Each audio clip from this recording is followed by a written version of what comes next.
Hello, friends, and welcome back to the NECC. It's week number 4, and as always, on this lovely Friday evening or afternoon, wherever you might be in the United States or indeed Europe, it is time for Rocket League. Myself, Relic, am joined by Gaugan for the first half. A big shout out to Grissom and Peter on production today. Gaugan, it's always lovely to be back here on the NECC. More teams, more excitement. It's just a good old time, isn't it? A good old time, but still the same old dependable Rocket League to carry us through into the start of the weekend.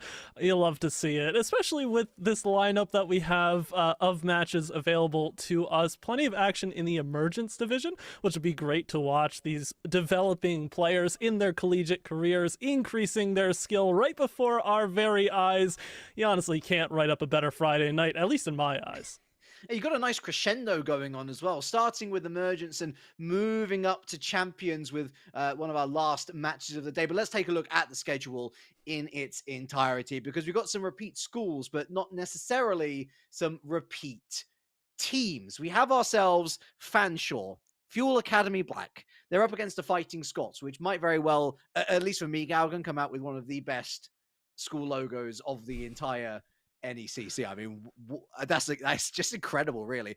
Then we have U Ottawa Gold up against Fanshawe Fuel. They're back again, but with their red team as opposed to their black team. We then have Assumption University Esports, I presume, with UMass Amherst Black. Of course, that's the University of Massachusetts. And then we head into match number 4, that champions match that we promised.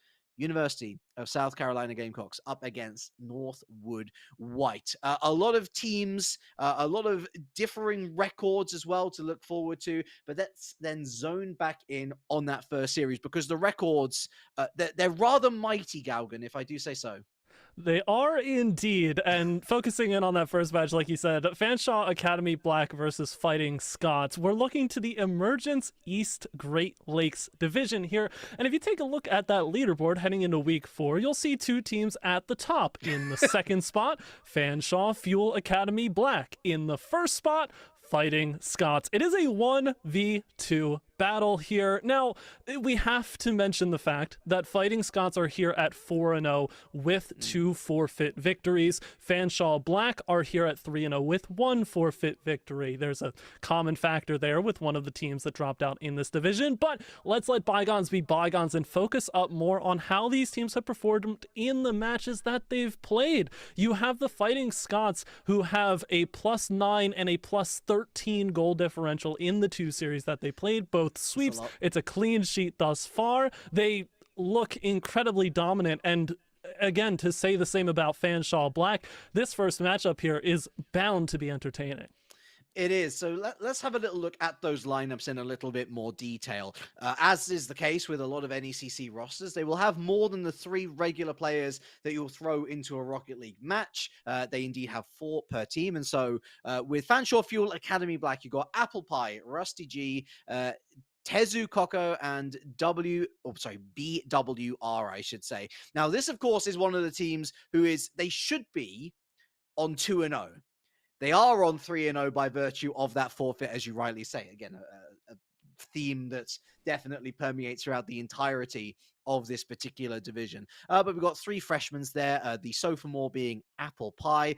They've got themselves a nice amount of majors between them: game design to graphic design, computer programming, and civil engineering. And they ultimately are in second place just by a bit of administration, right? So really what they're going to be looking for is the best result possible. But I get the impression that both these teams actually are going to lose a game, or indeed concede a lot more goals than perhaps they're used to up until this point. I mean, I would hope, honestly, not that they would concede as many goals as they might not be used to, but just by virtue of the fact that, again, yes, 3-0, the forfeit win. We can keep bringing that up. But 2-0 in the matches that they've played, and Fanshawe Fuel Academy Black also have not dropped a game at this point. You take a look at their matchup history: 13 goals to 4 in their week 1 matchup, 14 goals to 6 in their week 2 matchup, and perhaps what's most impressive about Fanshawe Black is that all of their individual game wins, so of the 6 games that they've played this season, they have won each and every individual game by 2 goals or more. more. These are not close squeaks that they're getting in overtime or holding on until the last possible moment with a 1-goal lead. Fanshawe Black, and we could take a look at their lineup now and look more in depth about what these players may be bringing, but they are not a team to necessarily be dismissed here just because they're in the 2 spot behind the Fighting Scots. They're going to bring a fight of their own. Yeah, I 100% agree. You know, their record speaks for itself. And again, it's only administration as to why there is a team even on 4-0 at this point. So really, they should be at the top of the league. You know, this is where they rightfully should be, thanks to their previous results. Daylight in a lot of games that they played. So it's not just about getting those wins, as you say, Galgan. It's about ensuring that they dominate in those wins, that they pull out enough of a lead so that even if the other team are finding goals, they're not going to find enough to be able to overhaul a game win. So that is Fanshawe Ultimate Esports League there, the Fuel Team Black. Let's move on over to the Fighting Scots, because I just want to have a closer look at this absolutely incredible logo once again. Isn't that glorious? It's absolutely brilliant. The 3 which they're going to be putting up here are Cynical, not that one, Tribal Snipes, and Airbear, I should say, a bit of a weird Nordic pronunciation there. Foregoing Tank Pillow, 2 sophomores, a freshman. Now, Game Development and Virtual World is a pretty interesting title, I think, for a degree. Very much with the times, let's say. But we have some more grass-touching, sort of degrees with health and physical education, graphic and interactive design. I think one of the most fun degrees that you could go after. The ability to sort of flex your artistic talent. I'm really happy for Airbear that he's doing something, hopefully, that he really enjoys. But let's talk about the fact that this team has also picked, as much as they had good results, Galgan, they have had 2 forfeits. And so they've got this bizarre situation where, because of a team dropping out of the league, they've already got a forfeit win from week 8. So they are like far seers. They've managed to have a look into the future, and they've already picked up a result. And this can give them, a myriad of different paths to go down, whether they go down that of confidence and they think we already have 4-0 in the bag. We can sort of take a back seat here and maybe change up what we're doing in our play style, because, you get these teams that try to start the beginning of the season making their wild moves and then fall into a rhythm to win out. And then you have teams that build themselves that tower that, underneath the security blanket per se, and they don't necessarily have to work as hard towards the end of the season because they may already have a berth into the finale of whatever they're playing locked in and ready to go. So it remains to be seen whether the Fighting Scots are going to come at this, absolutely trying to blaze as many trails as possible. Another theme we see in this match as well, not just with the Fighting Scots, but with Fanshawe Fuel Academy Black, is the young guns. Once again, this is so pertinent in Rocket League because the younger players are always looked to for their mechanics, impact they make on the pitch. And speaking of, we are here presented with game 1 underway in the first series of the evening. Wasting no more time, Relic. I'm ready. Player to watch out for, so we're told, is Airbear. We have a little interesting facts column for all of these wonderful players and all of their lovely schools. And the interesting fact alongside Airbear 1000 is God player. Not he is a God player, not we think he might be a God. No, just God player. And so certainly the impression that the team are giving us is that he is the one to watch out for. We will certainly see whether that transpires to be the case as we get onto the pitch. But already within the first minute, we have a solo standard special from Fanshawe Black here. A triple commit in net. They haven't been punished for it, but Penn West there, you might, Penn West, well, to give the Fighting Scots their full name, their full due. The Pennsylvania Western University at Edinburgh. Now you see where the Scots reference comes in. They're certainly looking like the team on top in these early stages. Indeed. It's always a spectacle to see those triples come out. That's a little bit of a softer double as well from Fanshawe. So trying to get their defensive bearings early here, well past or Just barely, honestly. The first minute eclipse now as this ball leaks out towards the middle of the field. But yes, it does look like the Fighting Scots have all of the momentum on their side in the early goings. They're playing a very oppressive play style. Rotation's looking solid. Cynical's got an opportunity. Flip reset in hand? Sure, why not? We don't see too many players in the emergence area pull off those moves with a whole lot of confidence. Other opportunity falls by the wayside, though, and Fanshawe, they're just looking for some room here. They want some space to breathe, give them an ounce of relief, but every single shot comes ringing here from the Fighting Scots. Yeah, they're giving them absolutely no time whatsoever, and to be fair, I think they'll be a little disappointed that they're not 1-0 up. They're crafting all of these wonderful chances early doors, Galgan, but still nothing solidly on target. Now, of course, this is emergence, and so we are expecting a lot more mistakes perhaps, but Apple Pie, no mistake there, a great save at the near post. Always an interesting look into this, too. The idea of making the mistakes, and it's more so on what the teams can do to capitalize on each other's mistakes, because a mistake gone unchallenged might as well have not even happened in the first place. But there's the defensive misstep, and that's all it takes. Tribal snipes, well, snipes one. Top corner, the name rings true, and Penn West, they get the first goal. That's some really nice placement as well. You know, when you've got a non-rushing defender, especially when it's an aerial challenge that you're going into, the biggest task is to not just avoid the defender, but then also to get that placement pitch perfect. That is certainly the case, and Cynical almost finds a second straight off the kickoff. I think it might be arriving as Air Bear attempts to go over Apple Pie, but no one's going to be heading over his crust, not at the moment.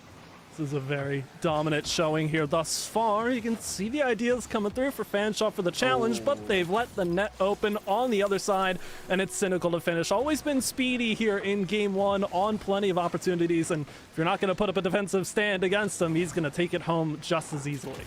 Two teams, two sets of sweeps. Someone is going to go home disappointed at the end of game number one. And on the early viewing, that certainly looks like Penn West, or should I say the one disappointed will be Fanshawe, because Penn West have been truly excellent. We have a 2-0 lead now. It could have been 2-0 as early as 1 minute in. Such has been their dominance. And Fanshawe, now's not the time to get too panicky, especially when there's a good opportunity here. Oh, Apple Pie just watching, and like a fireworks display, it just ended suddenly. And Cynical now launches this one back every single time. Fanshawe just sent back into their own zone. I talked before this game started as well about Fanshawe's ability to win in dominant fashion, but you have to say on the other side, the Fighting Scots, they have large marginal victories on their side as well. They clearly are demonstrating an offensive step up here early on. They came prepared, game one firmly in their grasp. Yeah, no divine intervention needed for the God player there. That was just good placement and a good positional advantage as well, coming in at the right angle to make sure that that shot was hit with power and was hit on target. I think no surprise to see ultimately a 3-0 scoreline opening up here, and Fanshawe have got a lot of work ahead of them. There's certainly shoots of hope here and there, and they have some good ideas, but we need to see a little more of a sharper threat in this final third. It's all about the pieces falling in line. You can see them sort of moving into the general area, but you need everything to connect in one sequence. Top corner nearly there. The follow-up will be sent wide yet again. Better opportunity than ever for Fanshawe to try and hammer this one home, and sending it towards the target yet again, but more of a concession of the ball back into the hands of the Fighting Scots with under 60 to play as well. They're still looking for answers, still stymied here at the midfield line, trying to connect, but another double rings through, and a crucial challenge there is won decisively by the Fighting Scots right in front of the net. Trickles in, and oh dear, Air Bear from the demolition gets the goal. Apple Pie doesn't choose incorrectly here. They go for the demo, which is absolutely right, but because of how sharp a stop you're coming to through a demolition, you're then still asked to, okay, get back going again and try and flick that up at least onto the bar, but there simply wasn't enough time. It was a bit of an overcommit from Fanshawe Black. Although that said, Apple Pie, sweet as can be. Look at this. I mean, they pick up on this mistake from Cynical, really the first mistake that we've seen in the midfield from the Fighting Scots. That's gorgeous. That's true pace right there, and it's what you love to see. Maybe too little too late, but I don't think we can really knock them too hard, because that's what you want to see as the series develops. As long as they bring that into the next couple of games, Fanshawe could keep the affair a bit closer. Just seem to have let this game one slip a little too early, but light at the end of the tunnel. Like you said, little shoots of hope here for Fanshawe. Not out of the woods just yet, as they will drop the first game of the series, but there's certainly a chance for them to come back in. It all starts with a stronger Game 2 opening. I've got a lot of experience here from this season. I cast for the Sonics over in EURLCS, and this is a sort of vibe that I've seen a couple of times already this season, where you concede and then concede again and then concede again, but then all of a sudden it just kind of clicks. And this is kind of what happened for Fanshawe Fuel Academy Black, right? You have a first couple of minutes which are awful, your defense is all over the place, and then the enemy team ultimately scores, but that was a lovely finish from Apple Pie. And I think in that last couple of minutes, more opportunities were being fashioned, and better quality opportunities than perhaps we were seeing from the opposition. So I don't think there should be any fear going into game number 2. As you say, the pieces are clearly there. They've just got to put them together into the lovely picture that the puzzle forms. I could not agree with you more, and I think, you know, for some people it may seem hypothetical to say that Fanshawe needs to come out more aggressively here and create more opportunities. You might think the answer is create more strong defensive plays, really keep yourself in line. And while that's true, Fanshawe have shown when they have the confidence to go for those kind of plays, they will create their own space and create quality chances. In order to score, you have to shoot the ball on target. We get back to this very simple, you know, concept that occurs in Rocket League, but it's very true. Fanshawe finding the opportunities for themselves will get them that much closer to evening up this series, but the Fighting Scots aren't going to go down without a fight of their own. Air Bear can't quite finish that one up. Bottom corner, good save there away, and Fanshawe survives an early scare. Better defense, though. No triple commits. That is definitely an improvement from game number 1. Oh, but that's just a brilliant fake coming through from Ben West to open up the scoring this time around. It all starts with Cynical, and this is the shot that goes on target, but Air Bear actually flubs. You can see there in net, we had, who was that? Was that Rusty G? Yeah, Rusty G was expecting that touch from Air Bear, almost giving a bit too much respect to the opponent, and because there was no touch, it meant that Rusty G's pre-read was wrong, and the ball goes into the back of the net. It creates this sort of labyrinth in front of the net. Good touch away here from Cynical, but again, the threat of what could be, and when the touch doesn't come through, all of a sudden the defenders have bought in a bit too early, and you can't blame them too much, but ball still hits the back of the net, and Fighting Scots get their start that they were dreaming of. It's still just past the first minute of play. Big challenge there, drop down, and Wagon has done well to deal with that one. Tricky to take away from the goal line, but at least gets it out to the mid. Another double up here. Fanshawe, they want the power, but oftentimes the power comes from throwing too many bodies at the ball at once, and they leave these little gaps that the Fighting Scots are able to punch through on the counter to the backboard yet again, though, and the deflection is not there, so Apple Pie punches home and ties us up. You gotta love chaos theory at this level in Rocket League, where everyone's expecting something and then nothing happens. And that's exactly what Apple Pie has punished not once but twice. Of course, that Cynical poor touch in game number 1, which is what gave Fanshawe Black their first goal of the series. But here as well, a number of players trying to read the book, and then it turns out it's in a completely different language. It's a tie game, and Fanshawe, just straight from the off in general, looking so much better. And the reads are so key, especially here in Emergence. Using the backboard effectively can be devastating because players of this skill level will try to go for earlier reads and have good touches. Cynical denied on the goal line. That's an absolute heater that's stopped right in its tracks. They're not out of it here by any stretch. The Cynical goes to the midfield again. You can see the control come through. And Tribal Snipes actually does a good job of controlling off of that push for a potential double. Air Bear as well, holding on, and Fighting Scots, they have this tied game stayed a little chip in their armor. They don't necessarily like the feeling of it, though. You can tell they are getting very antsy to try and get this lead back into their hands as soon as possible. Tribal Snipes launches and Apple Pie denies. There's a very different feeling to this series all of a sudden. We've gone past half-time, it's one apiece, and Fanshawe look as likely to score as Penn West, which I think we maybe said for the last minute or so of game number 1. We've been able to say it for the entirety of game number 2. Much improved. Great to see. Another good chance goes a begging as Rusty G throws it over to the side, and ultimately their clearance is a lot better as well, and the longer this goes on, the more the Fighting Scots are going to be getting inside their own heads. Is this really happening? Well, oh, it almost did. Rusty G forced to pull out, but that was 2-1 on a plate. Oh, but a big push back here, and the redirect is not connected in the middle of the pitch. So Rusty G has another opportunity to clear out.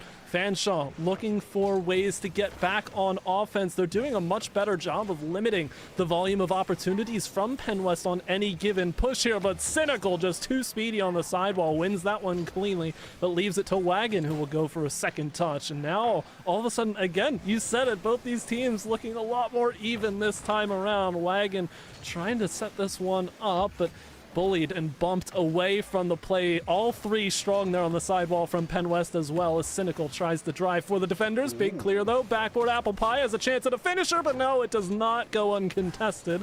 Wagon tries to center up, but nothing there just yet. 60 seconds, and it's getting harder and harder to tell who's got the leading edge in this game.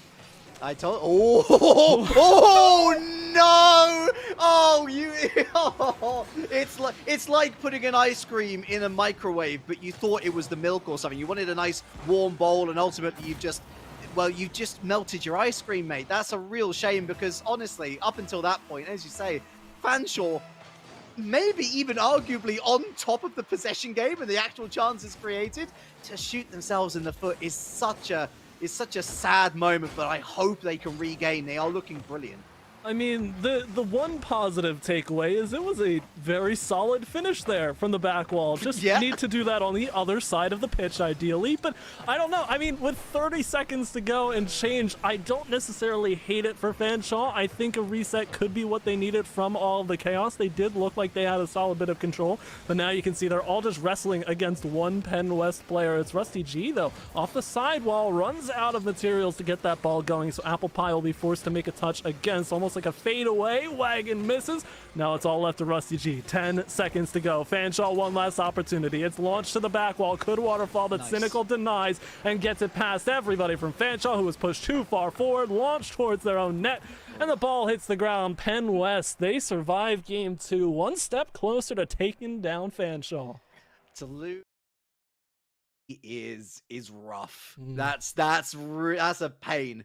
That's a pain that's not going to go away for a little while. But I want to commend Rusty G, really at the center of everything thereafter in a positive manner, trying to reinitialize the attack to try and give themselves a chance at an equalizer. And he wasn't panicking either. It wasn't any desperation in the body language of that Octane. And so, look, it's a shame for Fanshawe Black, right? It's a real shame, especially as that was easily the best that they've looked all series. But that's the thing. They've looked great throughout the entirety of game number 2. There is no reason to suggest that they can't carry this on into game number 3. And so despite the fact that Fighting Scots are on match point here, I think the series is far from over.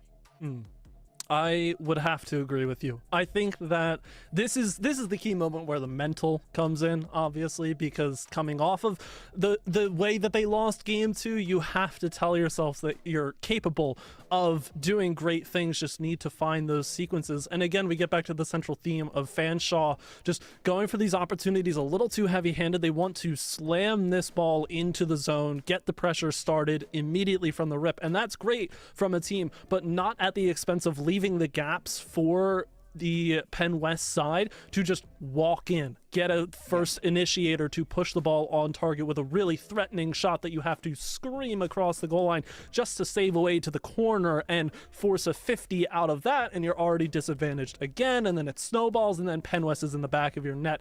It needs to be more decisive from Fanshawe, but that comes with confidence. We know that their physical ability is there, but they need to show us that they have the resolve to fight back and get an early start first and foremost, because the Fighting Scots, when they get the lead, they don't want to let it go. You try and punch back and they hit you 10 times as hard.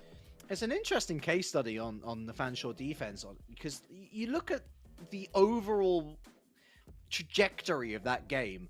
And, what you say about confidence, we saw it there in action because there were a few hairy moments for the first couple of minutes for Fanshawe Black in defense, especially that first minute where Fighting Scots were super eager to get that early lead and did eventually so. However, as that game wore on, with more and more midfield possession for Fanshawe, the confidence is naturally there because with more possession comes less opportunity for your opposition to score. And it was only one individual in a moment of madness which separated a draw potentially going the distance to overtime and what eventually happened, which is that was the last goal scored and that was the difference maker. So it's difficult. It's way more difficult to say, just keep going, you're doing great, and you will be great in this next game, as opposed to going out on the pitch and actually doing it, because those events from 5 minutes ago still did happen.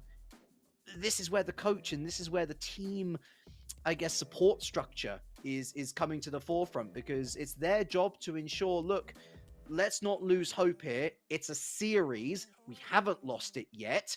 Yes, 3 wins in a row sounds difficult, but it's not impossible because so many teams at so many different levels of competitive Rocket League have done it before us. So why not us? Exactly. And not only that, but Fanshawe has done 3 wins in a row to 2 of their previous opponents, just under very different circumstances. But to that point, again, going back to that mental idea of the team saying, we know that we can do this, we are confident in our own ability. As much as you love a team's ability just to play solid Rocket League no matter their opponents, you start to also think about the specific opponents you're up against, because Rocket League is always a game of adjustments against the opponent that you are facing in your specific series. So you've got to try and make those changes. Speaking of Fanshawe making the substitution, Rusty moved to the bench. It is Tezukako who comes on to the pitch to try and be the difference maker for Fanshawe as they look to take the first step towards the reverse sweep. I was going to say, that was a longer break than usual, friends, and I think it's for good reason. They ask for a substitution, they stop the series in its tracks, they basically give Penwest a little bit too much time to think, and Apple Pie isn't going to put it away. Wagon really should have. Fanshawe Black should have the lead. They're going to have another chance now through Tezukako, and they're the double commit with Apple Pie. It all comes to nothing.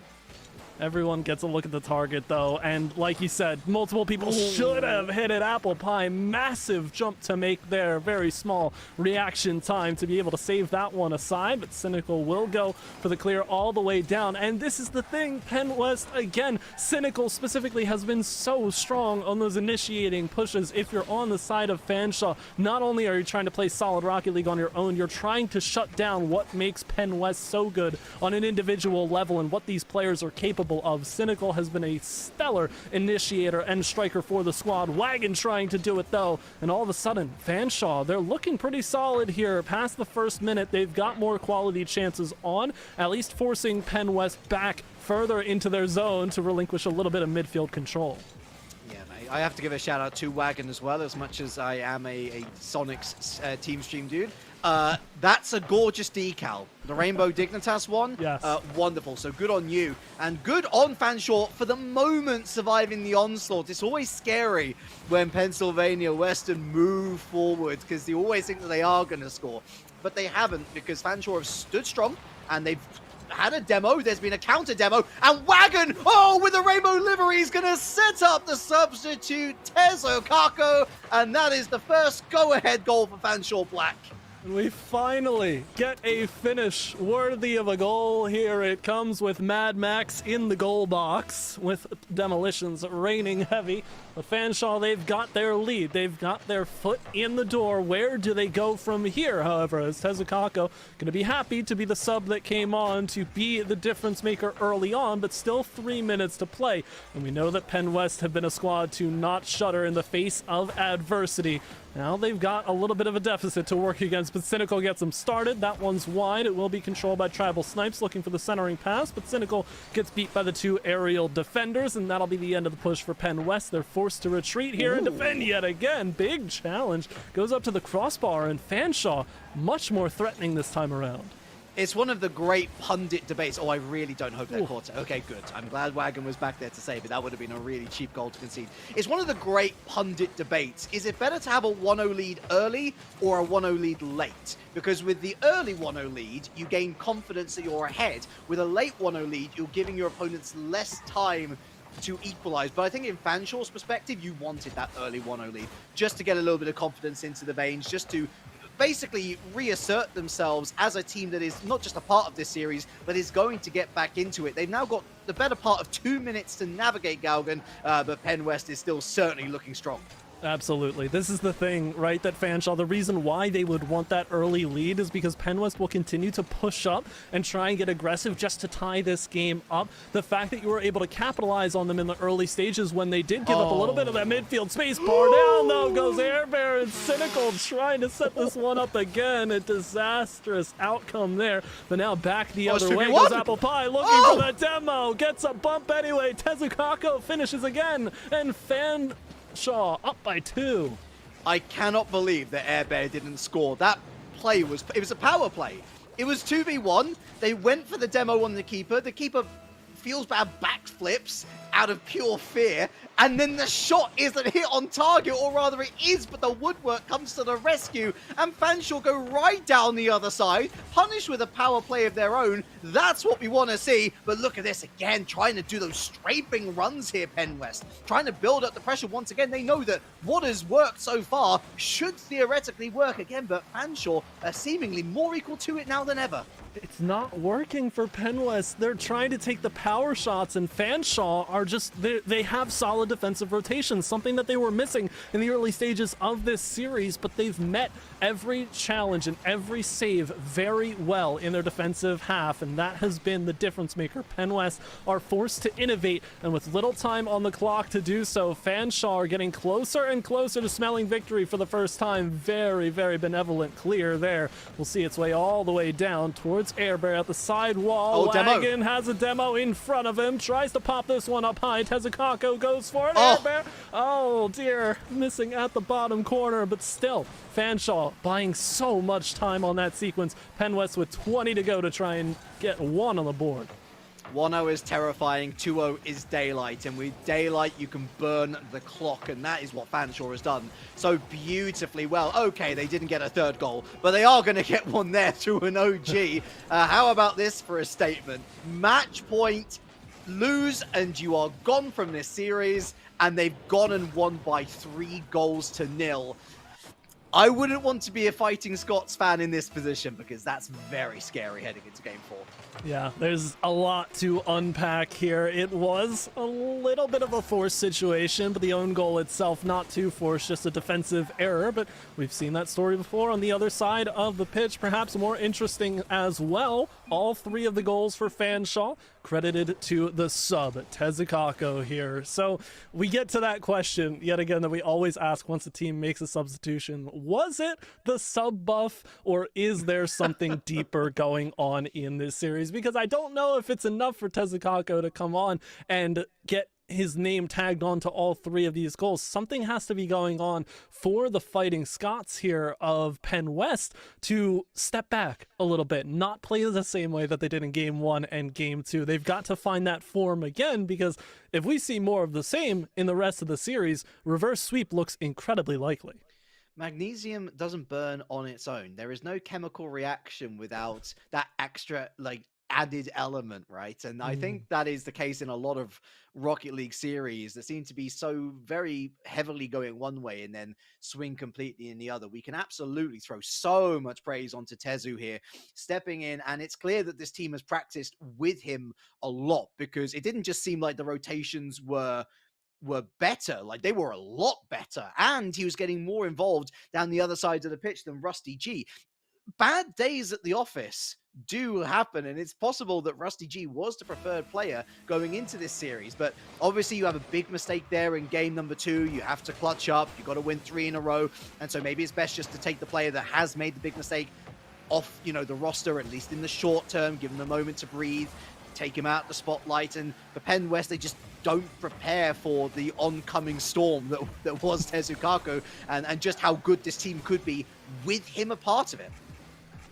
But as this continues on, again, a reminder, Fanshawe not necessarily in the green just yet. Still work to be done and plenty of it. It would be a little more concerning in their situation had they not blanked Penn West in the previous game, but that opportunity clangs around between 3 separate players before being sent wide, and Tezukako touches this one down. It will be into the hands of Cynical. That's a dangerous position with 70 boosts. What's going to happen here? We know Cynical's been a bit of a maestro in the air, but doesn't get that one around too well. Tribal Snipes, though, picks this one up. Second touch, Cynical punches home, and the defense is left scrambled. Penn West get an early lead. It's a rough one for Tezu there, right place, but the wrong touch, really. It's good patience from Tribal Snipes, honestly, waiting until Tezu is forced onto the ground. Sure, the original block comes through, but you have that Shadow Striker there to follow on home. 1-0 lead, Penn West, and that's going to settle a lot of nerves if there were any. That's what you need to see from Penn West, the patience that you mentioned, because they are still power striking the ball. They want to get it moving as quickly as possible, but to be able to wait for a position where Fanshawe are not in the right defensive spot, that is the level of control that Penn West can really start to display here to end this series before we go to a decider. If they continue on the offensive path of control, possession, waiting for the critical moment to strike and score, they could give themselves a very decisive Game 4 win. Fanshawe, on the other hand, again, we get memories of what their defense was early on in this series. Very scrambled, triple commits, double commits everywhere, and just trying to reel themselves back in. But this is a solid counter. Save. Look at them. They've immediately generated the pressure back on, and Fanshawe looking to strike back. Yes, these moments where you're asking for individuals to step up as part of the team coalition. And right now it's Tribal Snipes who is stepping up above all else.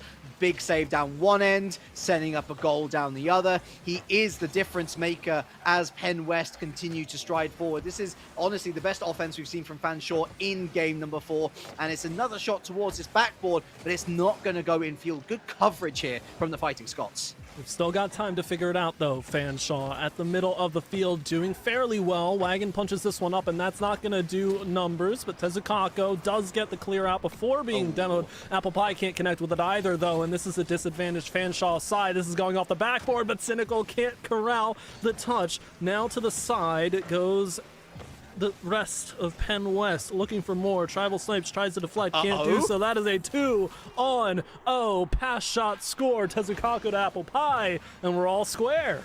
Bizarre collapse here, and it's a total mistouch. I think after giving him so much praise, I think that was Tribal Snipes who just completely fluffs the touch. And once again, credit to Fanshawe, they're on hand to be able to punish it, but that's a real shame for Pennsylvania Western here, as they were really...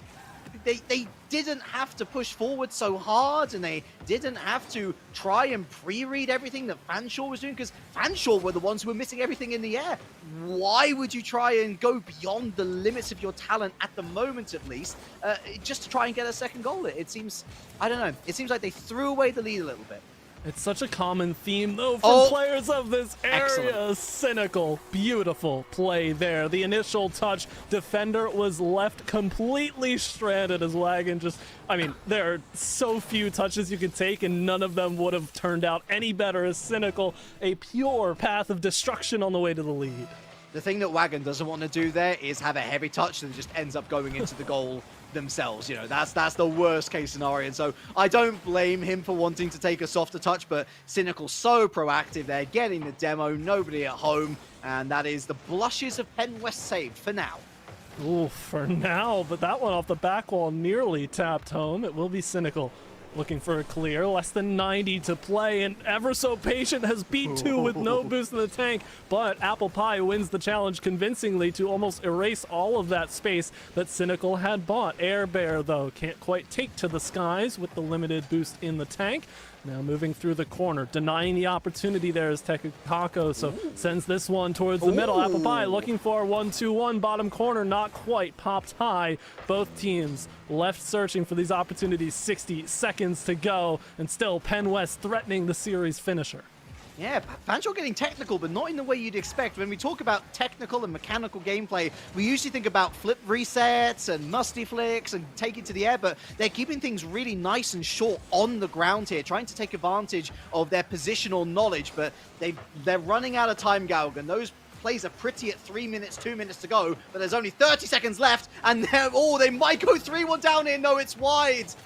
Oh, they've tapped it around, though. Plenty of opportunities, and you can see Penn West still playing for possession, even so far in the zone. They know that they can't get a clear against them from Fanshawe, because surely it would end up on target sooner or later. But now with 15 seconds, it's in the back of the blue zone, and they've got to start all over again. Cynical with a block, Apple Pie out to the corner. 10 seconds now as Air Bear looks to just deflect this one aside, but tapped down by Tezukako. Chaos at the top of the box. 4 players collide, but the ball goes the wrong way. Penn West with a 1-goal lead will let the ball hit the ground and secure the series. An admirable effort there from Fanshawe Fuel Academy Black. They can't get it done. Game 5 averted. The Fighting Scots 5-0.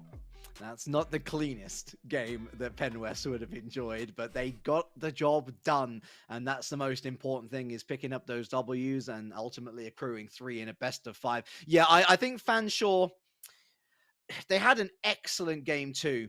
And I just think that it was the individual mistakes and ultimately Penn West getting back into form, which is what contributed to their downfall. I think looking at the overall play of things, it would have been unlikely for Fighting Scots to lose this. I just think that their overall team synergy just a little bit better. The chance creation, not just in terms of quality, but the amount that they're putting forward as well, just that little bit better. And that's going to be a shame if you're a Fanshawe fan, because look, they played really well. But one of these teams had to lose, and Fanshawe were it. Now they got to focus on the rest of the season and try and beat every other team in their division. And while one of these teams had to lose, both of them came in with spotless records. So at least Fanshawe can walk away knowing that they gave the Fighting Scots a well and true challenge. And I agree with your point there. If the Fighting Scots were playing any lesser tonight, this series would have been a lot closer. But I feel like immediately off the rip, the player that stood out to me was Cynical of the Fighting Scots. A clear, even half step, but I would argue a full step mechanically above the rest of the lobby, at least in terms of performance on the night of. It may be different if these teams rematch later down the line, but those it factors that the Fighting Scots had on their side are what is going to win them series like these. That's how they squeak out this 3-1 win, but still, you have to commend them. 5-0 at this point in week 4. They're looking pretty handy, aren't they, as Fanshawe move down onto 3-1. But Fanshawe will retake to the field after this break, not in black colors, but in red. They take on Ottawa Gold, and that's coming up after this.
Welcome back to week 4 of the NECC Rocket League with myself, Relic, and him, Galgan, of course, the lovely Grissom and Pito on production.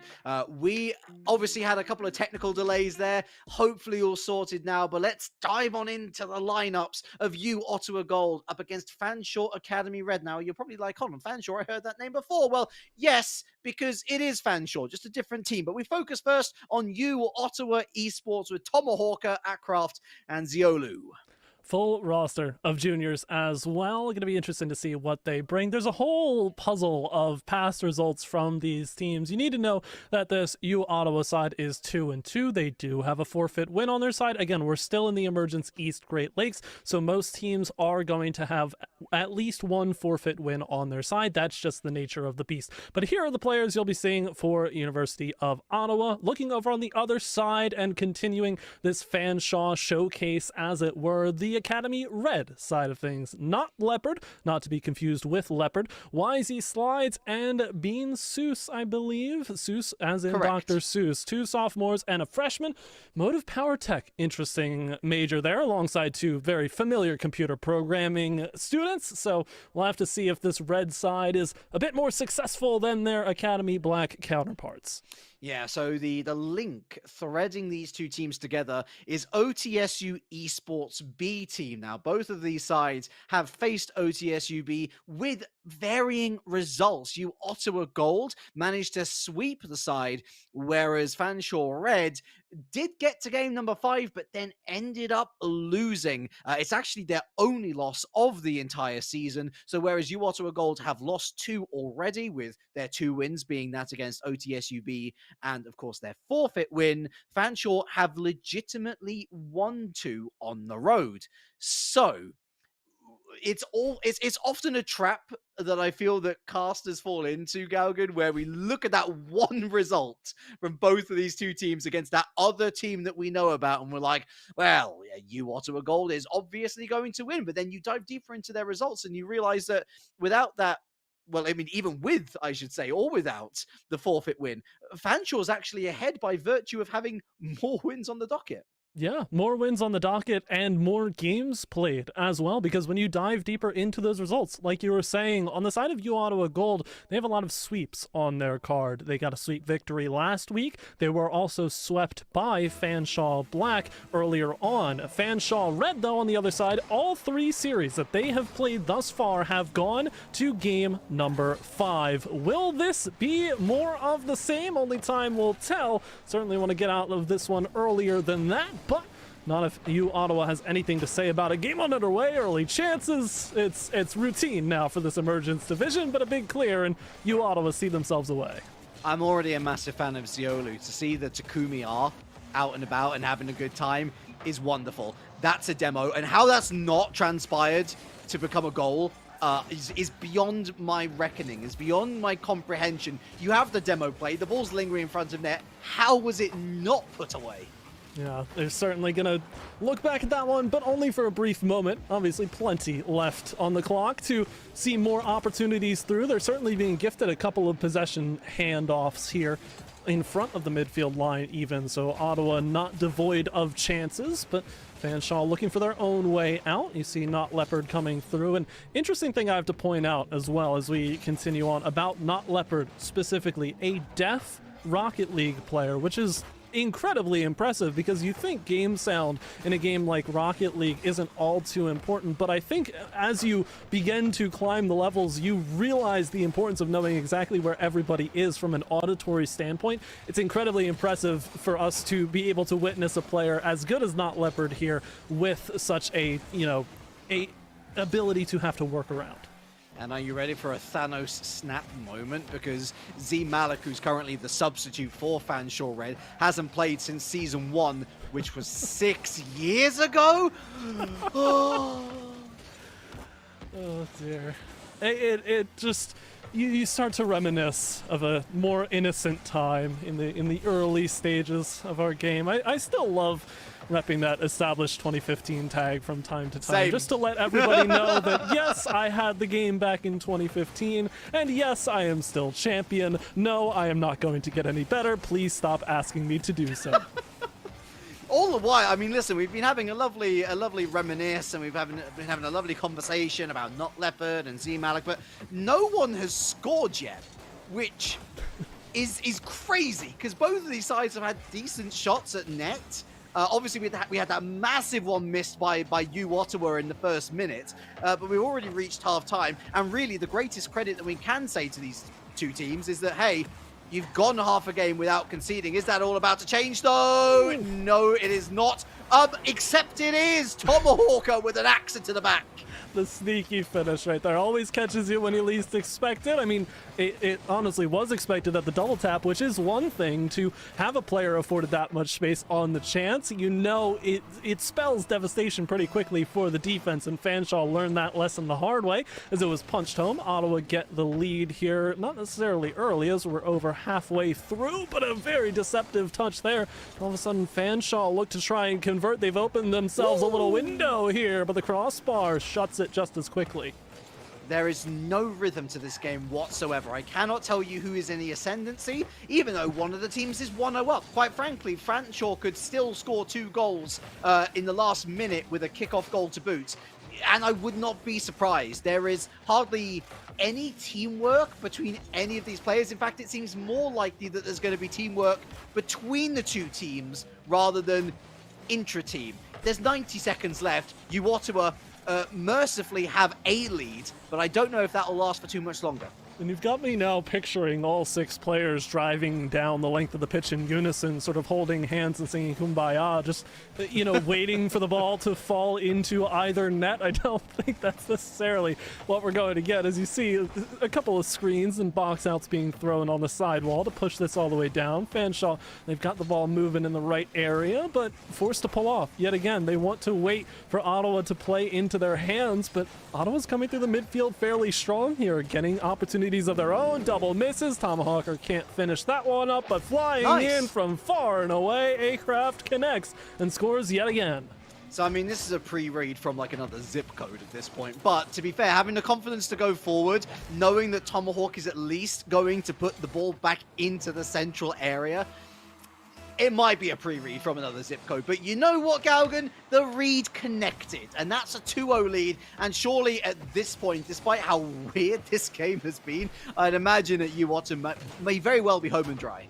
Yeah, they can't be too upset. Those big reads, they spell confidence for the team, whether or not they always result in success in the back of the net. I mean, they've got the 2-0 lead to prove it. They don't really need to do much else to convince themselves that they can win this game. Big challenge, though, and you can see they're not allowing Fanshawe to have the better light of the day here to look for another opportunity. I say that, though, but that's a nice redirect to get over top Tomahawker, but waiting in the wings is AK Raft now over to the side wall. Less than 20 seconds to go, and now it's all about killing time on the clock. You can see playing it to a presumably empty side of the pitch. Sidewall, though, mishandled by the defense, and that's going to spell disaster for Fanshawe. Tougher to look for the first, let alone the second, with 5 to go.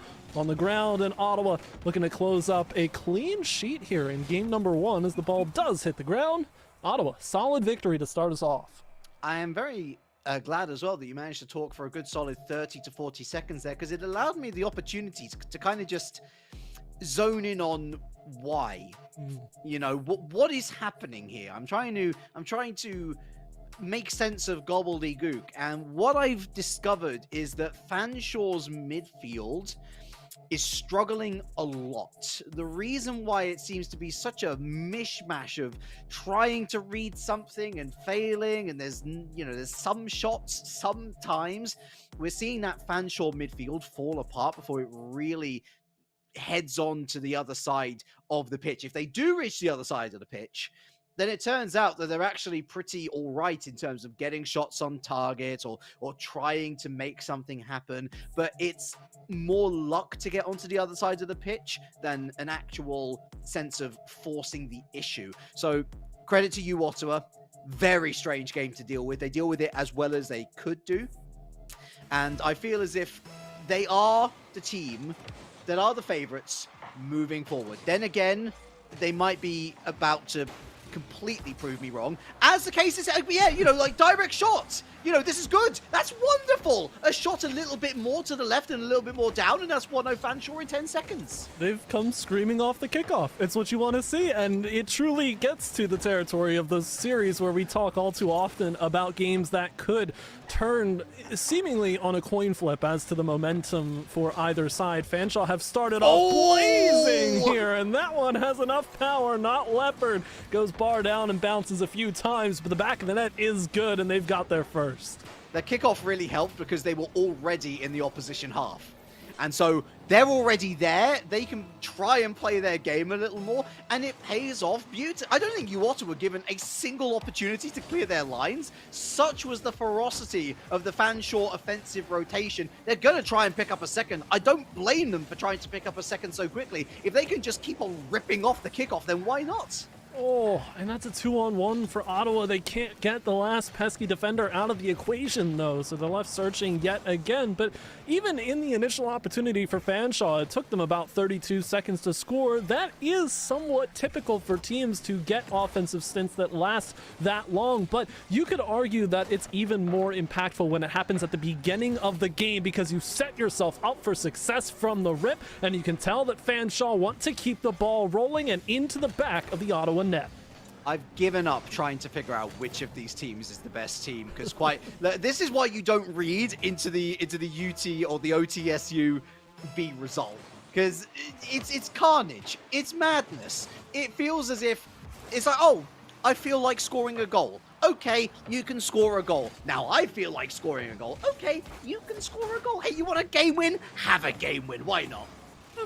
Very charitable players here on the pitch. It's an interesting strategy to approach a best of 5 with, but it'll probably end up helping one way or another for either side. I mean, I don't want to say that this is completely undecided until we get to game 5. Ottawa punching back. Tomahawker takes advantage of a slower defensive response. I mean, again, the threat of what could be Zailu, that is a honestly very solid touch, though. Gets the defenders guessing. Coming in for the punch home is Tomahawker. And Ottawa, they're not going down without a fight. I'm living, I'm breathing, Galgan, because that's something that I can finally have some tangible analysis over. Essentially, that's just Beanzus, as you say, being a little bit slow to react. Aerial plays, especially when you're looking at like diamond, gold level, they are the most difficult plays to deal against, because if you've got one player on the opposition team who's great mechanically in the air, you're in big trouble. And Beanzus there simply had to jump up higher. Even if there wasn't much boost to utilize, you got to try and throw yourself in the way. Then again, you can also just throw the ball right down the other side of the pitch, and Not Leopard is going to pick up a third goal, and all of a sudden, Ottawa is back to where they began.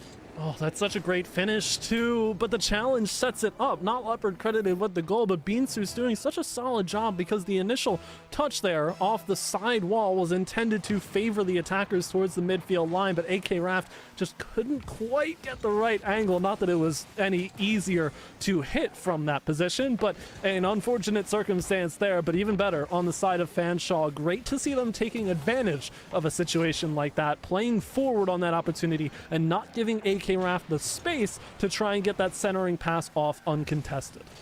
And as long as they keep on doing that, they will stay alive in this series. Mark my words. It's only halftime now, of course. And a miss, a whifty from both Fanshawe and Ottawa. Could have been 2-3.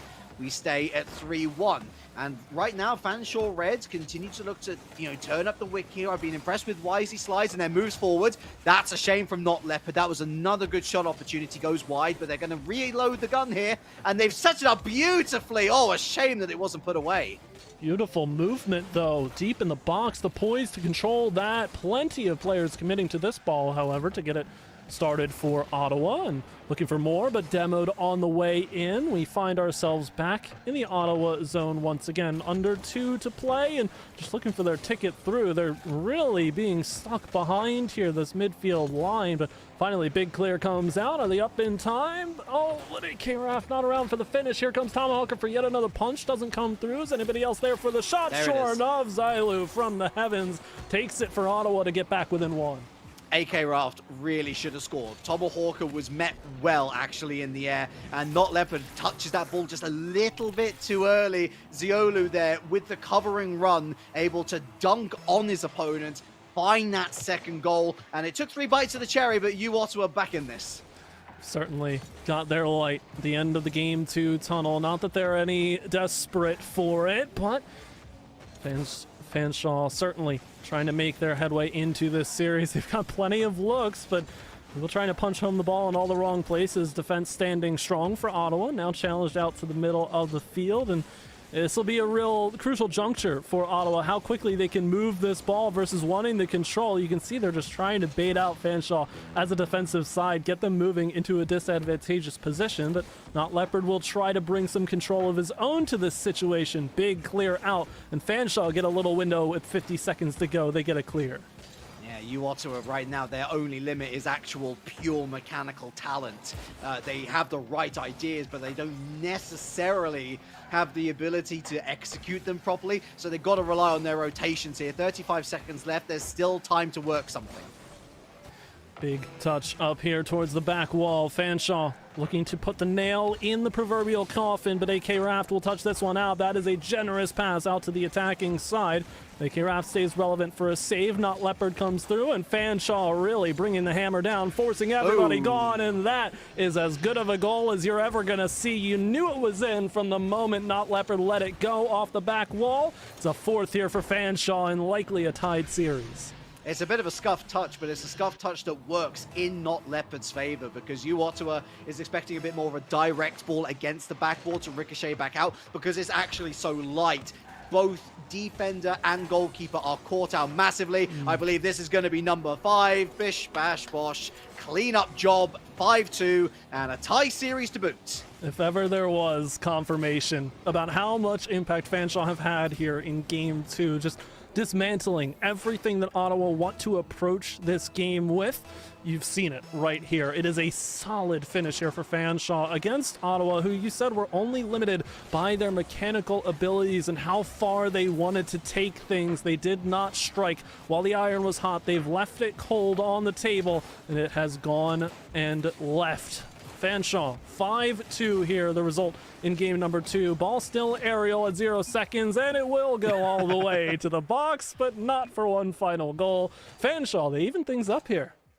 So this felt like Fanshawe taking a step forward, where Ottawa very much stood still. We were seeing those same sorts of mistakes, even rotationally wise, from Ottawa, that opened up their defense a lot more than they would have wanted. Whereas Fanshawe Red, it seemed like everything managed to get an upgrade in some way defensively. A lot better. They were evidently communicating a lot more. They were finding each other on the pitch a lot easier. And when it came to that final third, their shots weren't just as good as last game. They were even better. Higher quality chances, high quality passes in field.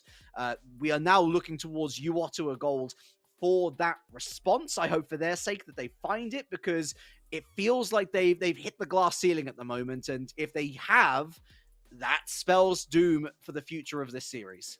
And I would look honestly to the other side as well with Fanshawe going into game 3. Like, I don't necessarily want to suggest that the third game of this series will be filler content, but I'm almost more focused up on game 4 just because I'm purely amazed by the spectacle of Fanshawe always sending things to game 5. So I'm curious as to whether or not the results of game 3 will really change what Fanshawe does. You know, do we get a Fanshawe win in game 3 inevitably into a loss in game 4? That more so goes into script writing rather than actual analysis of this series. But looking back at game 2, I think it's within the realm of possibility that Fanshawe continue this role. If they do, however, though, and take game 3, now, this is something that I've been wanting to bring up, and we saw a substitution in the past series, but something special about a substitution could happen in this series, and I don't know if you're sensing this bit that I'm going for, but the bench player for Ottawa Gold, the one, the only, not really, but Violet Panda could be the savior, and we are a minute and a half into this game still scoreless, if I believe that timer. Yeah, okay, so yeah, apparently the game, I was like, oh, is the substitution going to come in? No, apparently it's just a late start to join in the game. But look, you opened up, you joined our voice call before the whole broadcast even started, and you said, hello there. Well, let me respond to your Obi-Wan reference with another Obi-Wan reference. I have not heard that name in a long time. And listen, sometimes it's about flattery, sometimes it's about inspiration. Will we see Violent Panda number 7? Will we not? Well, we haven't seen a goal as of yet as we approach halftime. Still 0-0 between the two.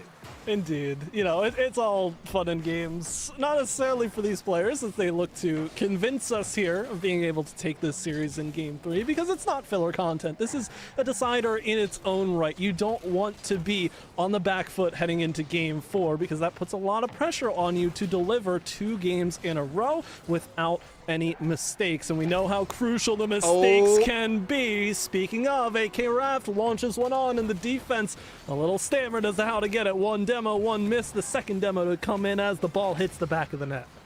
You can see there the last defender just trying to readjust. He realizes that they were a little bit too far forward, or maybe jumped a little too forward with the momentum that carried them a little further. A real shame there, and Wisey Slides trying to redress the balance here, not able to find that shot home. Beansus, this is a nice lift actually. Is there a striker on target? Well, yes, but also no, because AK Raft was in the way. Yeah, really solid block there. Not Leopard has done a great job of breaking into the box and looking for those finishing strikes. So often from these emergent emergent teams, you see that clinical striker shine through and be the difference maker for these sides. It has been Not Leopard thus far for Fanshawe, needing to find more. There it is, right as I say it. Speak of, Not Leopard gets us started and tied up. And once again, it's Wisey Slides. You got a covering run there as well from Beansus, and the defense don't know what to make of it. So by the time Not Leopard arrives on the scene, all he's got to do is hit hard and hit it along the ground, and that should be enough. It was enough, and that's why we have a tie game. And that's what's great to see from these teams, is not necessarily the matter in how the goal is shot and eventually scored, but what leads up to it, the setup, because we see this ingenuity with the teams, whether they go for demos, bumps, trying to clear the way. If they're the initiator, but they're able to just throw the defenders off their path with a threat of a shot that could come from them, all of that builds up and makes it more and more advantageous for someone like Not Leopard to come in and just punch the shot home, clear as day to the open spot in the net. So that is the team play. It looks somewhat individual, or maybe a 1-2. We get a little bit of a mishap there, and my goodness, very, very gracious that one ended up wide.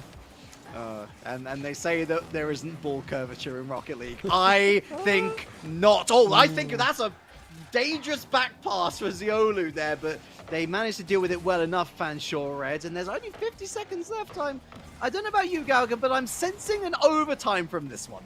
Oh, I feel inclined to say the same, but we're also getting a lot of boomer ball right now, and if one team steps a little too far forward, that's wraps. Oh, bottom corner denied. Not Leopard once more, but wisely backs off, gives a little bit of space, and now it's Wisey Slides' turn to come in. 30 seconds left, and leaving that ball all the way in. Beansus taps that one up, and Fanshawe, they are hunting. They smell blood in the water. They're looking for more. Midfield, though, and turn back. AK Raft looking for a quick turn, but it's just wide. 10 seconds to go. And again, the boomer ball continues, but neither side finding the net.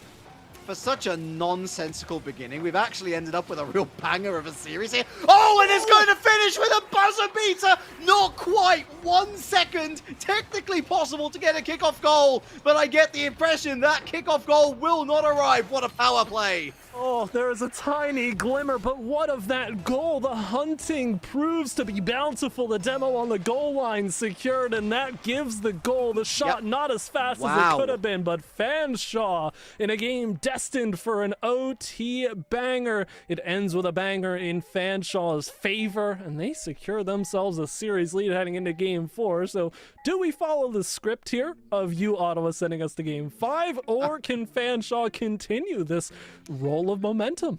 Well, but were it not for 1 second of absolute brilliance from Fanshawe, they had that power play saved in their backpack for sure. Fanshawe for sure. But look, you Ottawa were a lot closer matched in that game. I was asking for them to step up, to break through the glass ceiling that had appeared before them, and I think they did do that. It wasn't as much as they would have wanted. Obviously, they would have loved to have taken a win here, but I think that if they continue on this trajectory, there's nothing to say that they can't pick up a crucial W in game number 4. I mean, you said it yourself, man. The stats don't lie. This team, Fanshawe Red, they love themselves a game 5, whether it's by their own choosing or otherwise. And Ottawa, the task is upon them to force the game 5 this time around. Fanshawe, oh my goodness, early start here. What a save though, off the back wall, massive, and AK Raft connects for a clear back the other way off the sidewall, but a little too overzealous. That'll be the end of that push for Ottawa, but a good look out in transition, and now Fanshawe gets their own opportunity. They've let Wisey Slides too far into the box. Near post is not safe. Fanshawe up first. Hop, skip, and a pop. The hop from the Leopard, the skip from the ball, and the pop from Wisey Slides. That's a lovely play in general. Not dealt with well at all by you, Ottawa, but you make your own luck, and that's exactly why Fanshawe are 1-0 up again. And only 21 seconds to boot as well, so Ottawa setting themselves up with a bit of a hill to climb, but not out of the realm of possibility to do so. Ziolu looking for more. AK Raft, big clear, and sent aside. Fanshawe, something that worked so well for them in game number 3 was that continued possession. It may have not resulted in as many goals on their side, but again, getting back to basics, if they've got possession, Fanshawe, for extended periods of time, Ottawa does not have it, and they don't have the chances that they previously did earlier on in the series. So if Fanshawe can keep it within their own hands, back and forth on the passing plays, and make sure they stay out of trouble, they could be well on with just a 1-goal lead. Ottawa, though, they don't look too keen. They've been hitting this ball and hitting it hard to try and get it moving. Back wall, opportunity denied yet again, out through the corner. Ugly bounce, but AK Raft deals with it. And look, the advantage that Fanshawe have not just is that it's not just the goal, it's what they can do with it, because the problem with a lot of collegiate rotations is, quite frankly, they're not that great at keeping goals out of the net. They are often very offensively skewed. And so Fanshawe now have the luxury, really, of being able to say, okay, let's be a bit more conservative here, try and keep the ball away from that Ottawa half. If we feel like we can put something together in the final third, then sure, let's commit 1 or 2, but let's not overcommit. The last thing we want to do, we can sign this series off in game 4. Why not? And as hard as they hit the ball, it's a delicate balance to strike that you're talking about. Being conservative enough to understand. Ziolu, though, waiting at the top of the box, gets this one to fall. It's AK Raft doing a lot of work, denying the corner clear off the back wall, and there it is. One miss and you're done. That mistake, however difficult it is to swallow the truth of it, is so devastating there. It was something I was saying about RLCS earlier. One mistake. It's so brutal, that league now, that one mistake will see you lose potentially an entire series. You can multiply that threat factor by 10 in Collegiate Rocket League, because if you make that mistake, you know that it might get punished, but it's more about the opportunities down the other side of the pitch. They are not as plentiful. These players are trying everything within their power to be able to make something happen, and something might happen here if there's a third striker. That's not the conservatism we were looking for. Wisey Slides had a great look there. It's so tough because they want to give space to the defenders, let them play it to the midfield, but Beansus is getting in their faces now. A change of heart and change of pace to this match, but Fanshawe find themselves again back in the defensive zone. Big clear, and Tomahawker will be forced to deal with it again. This is a very slow response, but the pitch has gone towards the far post, and yet again, no curvature on that one. Not going to find its way in, but 2 to play, still all square. I like to imagine there's a lot of curvature on Miss Lady Luck. I talk about making your own luck sometimes, but there are other times where physics are completely out of your hands and you just gotta hope and pray that there is something stopping the ball from going in the back of the net. On this occasion, Fanshawe get away with one, but Ottawa, that goal has given them a whole new lease of life. All of a sudden, so much more confidence moving forwards. They're getting away with defensive mistakes here and there, and with less than 90 seconds left on the clock, Ottawa appear back in this series. Are they going to get the goal here? No. Oh, you can really see them starting to stretch, though, but Wisey Slides being patient as ever. 70 boost in the tank, looking for more. Gets this one centered up, favoring the attacker, but AK Raft over the top will make Fanshawe think twice about that opportunity. Ottawa starting to get aggressive here. Both these teams, it can be so difficult for players in the emergence to really control those redirects and those forward attacking players, those cherry-picking strikers who are looking for the opportunity. Speaking of, and it's Wisey Slides up in the air, looking for more. Beansus as well. This one, though, gets back out to the midfield, and Not Leopard has to stand very strong against Ottawa, who are certainly looking for more. They'll have to send it from their own back half, though, yet again, as time continues to tick down, and Fanshawe only gets stronger. Fanshawe are just looking for that one mistake. They're waiting for Ottawa to maybe get a little bit overconfident here. Maybe send 3 instead of the 2. They're looking for mistakes in the defense as well. They're poking, they're prodding. They certainly aren't out of this just yet. Is there another buzzer beater in them, however? Oh, big launch. Not Leopard. Looking for more. Ziolu wins the challenge, but Beansus will send it back, using all the boost in the tank just to get back up to this ball. It's a soft one, but it's on target. Double to take it away. Not Leopard's far enough away that it won't immediately go back on. Time expires. Ziolu one last clear out. Wisey Slides puts it down to the ground. We've got game 4 overtime. Ottawa, you're on your last life. What can you fashion from here? They win the kickoff. That's decent enough, but not Leopard. Again, you're just looking for these touches away from your opponent rather than fashioning anything too concrete out of defense. The longer that you can keep it away from your opponent, the more they're going to get desperate to try and rescue it back. Not Leopard, looking for more. AK Raf, they're pushing. Ottawa's got a good advantage here to start off this overtime. Trying to force game 5. Difficult predicament they find themselves in, and back out to the midfield. High pop will fall into the hands of Fanshawe, but what do they do with it? Everybody's screaming towards that sidewall. It's left up here to Not Leopard. Beats one. The defense stands strong, and Ottawa, for the time being, hold off. Wisey slides off the sidewall as well. Oh, that's a big clear, though, on the defense. That's the scramble. Beansus there in time. Fanshawe, they're starting to get a bit aggressive here, you would think, leaving some large gaps that Ottawa would be privy to take advantage to, but they don't quite have the resources to get there just yet as a double goes off the back wall. There's a lot of 50-50s, and the ball isn't involved in many of them. It's all about car bumps coming through, and it's, again, disrupting the rhythm of both teams. Neither is able to string together a decent passing play, which you'd imagine is what Ottawa is looking to do.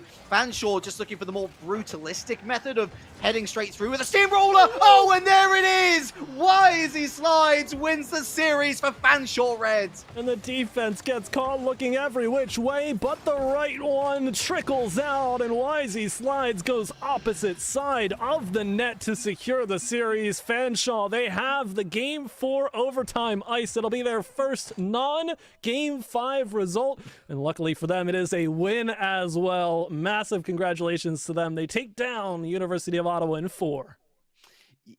I mean, it's a little bit unfair for Fanshawe, right? They've got 2 teams. That means there's 2 chances of winning. One has lost, sure, but great credit to Fanshawe Red. Again, that's such a strange game 1. Very bizarre creature. And then it's literally what I said at game number 2. We did see a bit of improvement from Ottawa after game 2, but we saw so much more improvement from Fanshawe Red. Transitional play in particular, seriously improving to the point where we saw Ottawa gain the upper hand with their offensive chances near the end of game 4. But there was always that thought in the back of my mind, on the counterattack, I think Fanshawe can spring a surprise here, and so it turned out to be. And it's those moments in the series where teams just click. For Fanshawe, it was the end of game 2, just sending themselves, like, even though you look at that game and think, oh, it's garbage time that they get themselves the 4th and the 5th goal to get a 3-goal win in game number 2, it means a lot because they are essentially telling Ottawa, any resistance you bring, any attempt to make a last-minute comeback, that's going to be futile. We're going to shut you down. And Ottawa then, therefore, for the rest of the series, has that in the back of their minds. If they can't shake that well enough in a very quick moving best of 5, as all of these series tend to be, that's wraps. Fanshawe have it. Even in overtime, they secure it. Despite Ottawa having a plethora of fantastic opportunities their way, Fanshawe just stronger and better on the night of. It's a wrap on the series. It's a wrap, sadly, with you and your time spent here, Galgan. We very much appreciate your presence. Always wonderful working with you. But the night goes on, my friends, and we'll be joined by Pyro J for the second half of this NECC Week 4 Rocket League broadcast. Series number 3 coming up on the docket. It's Assumption University Esports versus the University of Massachusetts Amherst. We'll be back with that after this.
Oh, friends, I wish I could be the bearer of good news. I'm joined by Pyro J for all of a few minutes, sadly, because we have had the most ridiculously unlucky turn of events.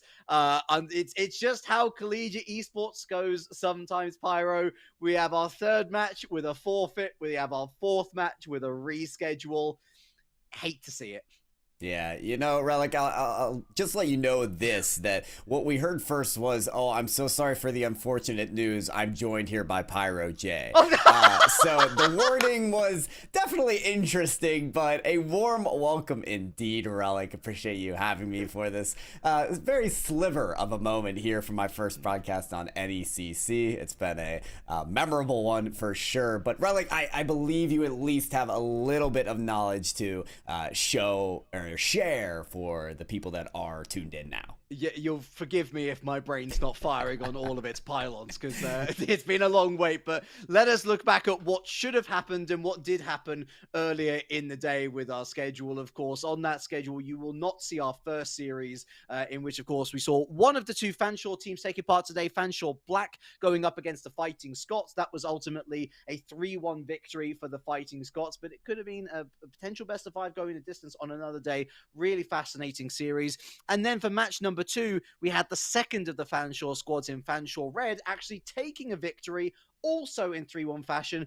over U Ottawa, with one of the most bizarre game ones I think that we have seen on the NECC in a long, long time. We do also bring you news of that third matchup, as Assumption will take the win via a forfeit from UMass, and that bottom one right at the bottom, it's South Carolina going up against Northwood White. That will still be played, but not on this stream, sadly, as that is to be rescheduled for a later time. And so, Pyro, I know that you're late to the party, of course. I apologize for my brain not being fully engaged, but I think ultimately some fun games, some fun times, and I think we all gained some memories here of that we will hold dear to us for the next few days or so. And hopefully next week we'll have all 4 matches played out, and every single one of them will be a banger. Absolutely, yeah. And hey, listen, we're midway through that NECC league, right? So yes, there's bound to be a little bit of jumbling, tumbling, stumbling between the hoops that you got to get through here, and that's all right. That's okay. We'll all make it towards the end, and we'll all see who ends up being on top towards the end. Hopefully, Relic, when you and I are joined here on the broadcast stage, we're casting the action together. I sincerely hope so, and that just about dunks the broadcast for today. Then a big thank you to Peter and to Grissom, who've had to sit with us through the waiting times. They've been wonderful, so please give them your love and support. I want to give a special shout out to Pyro J, not just because I was involuntarily rude to him, but because he's a lovely guy in general. Go follow him on his socials at Pyro J. Excellent Rocket League caster, definitely worth your time. I've just been Relic, and from all of us here, it's a very warm goodbye.